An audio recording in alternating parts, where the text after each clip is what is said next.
Assalamualaikum warahmatullahi wabarakatuh. Nama saya Nur Fatini Syukrina binti Pauzi daripada Unit Bahasa Melayu 1 akan melaksanakan tugasan 2 iaitu projek digital bagi subjek BAMB 1084 Asas Tata Bahasa dan BAMB 1094 Kemahiran Bahasa Melayu. Untuk tugasan ini, saya akan menganalisis bentuk kesalahan ejaan, kata dan ayat dalam karangan murid tahun 6. Baiklah, ini adalah contoh karangan murid tahun 6 yang akan saya analisis kesalahan ejaan, kata dan juga ayat. Tajuk bagi karangan ini adalah aktiviti keluarga.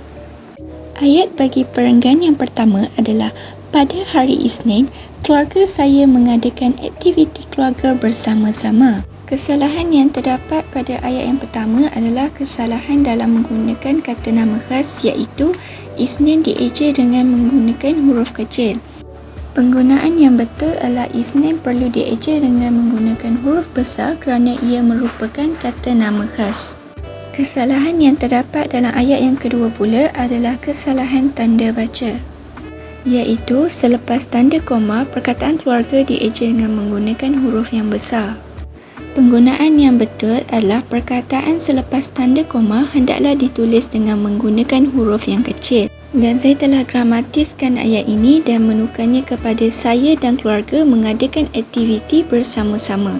Ayat yang ketiga pula adalah aktiviti keluarga penting untuk kita semua. Dalam ayat ini tiada penerangan yang lengkap, oleh itu saya telah gramatiskan ayat ini dan mengubahnya kepada aktiviti keluarga sangat penting kepada kita kerana boleh mengeratkan silaturahim sesama ahli keluarga. Bagi perenggan yang kedua pula, kesalahan yang terdapat dalam ayat yang pertama iaitu kesalahan perkataan, iaitu keluarga saya membuat aktiviti di rumah. Penggunaan yang betul adalah keluarga saya melakukan aktiviti di rumah. Kesalahan yang terdapat dalam ayat yang kedua pula adalah kesalahan tanda baca dan kesalahan perkataan, iaitu perkataan selepas tanda nokta hendaklah ditulis menggunakan huruf yang besar. Seterusnya, kesalahan perkataan iaitu perkataan memasang tidak sesuai digunakan dalam ayat ini dan perkataan di juga tidak sesuai digunakan dalam ayat ini kerana di hanyalah untuk menunjuk kepada sesuatu tempat. Oleh itu, pembetulan bagi ayat ini adalah abang sedang mengikat tali kasut sekolahnya.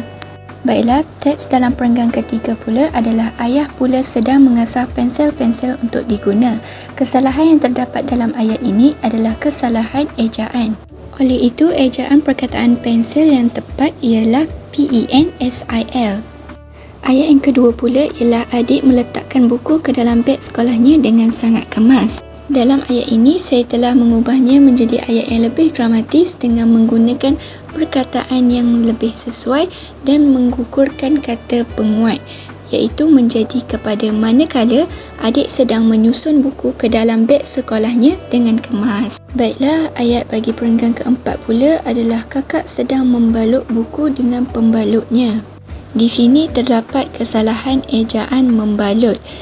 Ejaan bagi perkataan membalut yang tepat adalah huruf K digantikan dengan huruf T. Oleh itu, pembetulan bagi ayat ini adalah kakak sedang membalut buku dengan menggunakan pembalut buku. Seterusnya, kesalahan yang terdapat dalam ayat yang kedua pula ialah kesalahan perkataan, iaitu kami sekeluarga membuat aktiviti ini bersama-sama. Pembetulan bagi ayat ini ialah kami sekeluarga melakukan aktiviti ini bersama-sama. Bagi ayat yang ketiga pula, iaitu aktiviti ini sangat penting untuk diri kita. Saya telah mengubahnya menjadi ayat yang lebih gramatis, iaitu aktiviti ini sangat penting kepada diri kita. Teks bagi perenggan kelima pula ialah selepas selesai semua aktiviti, kami semua makan malam di dapur. Baiklah, pembetulan bagi ayat yang pertama adalah selepas selesai semua aktiviti, kami makan malam di dapur. Dalam ayat ini, saya telah menggugurkan perkataan semua kerana perkataan kami telah menunjukkan kepada jumlah yang ramai. Ayat yang seterusnya adalah kami sangat seronok membuat aktiviti ini.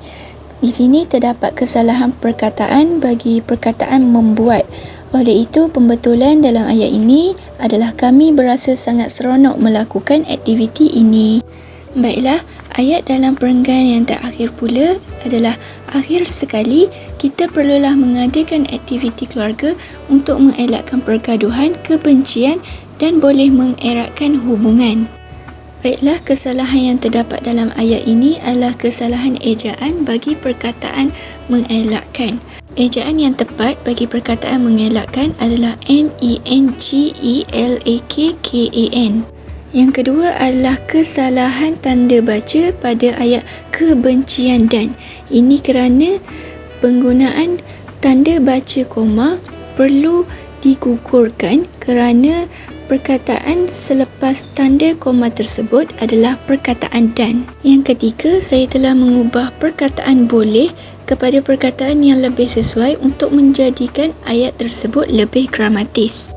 Oleh itu, pembetulan bagi ayat ini adalah akhir sekali, kita perlulah mengadakan aktiviti keluarga untuk mengelakkan pergaduhan, kebencian dan untuk mengeratkan hubungan.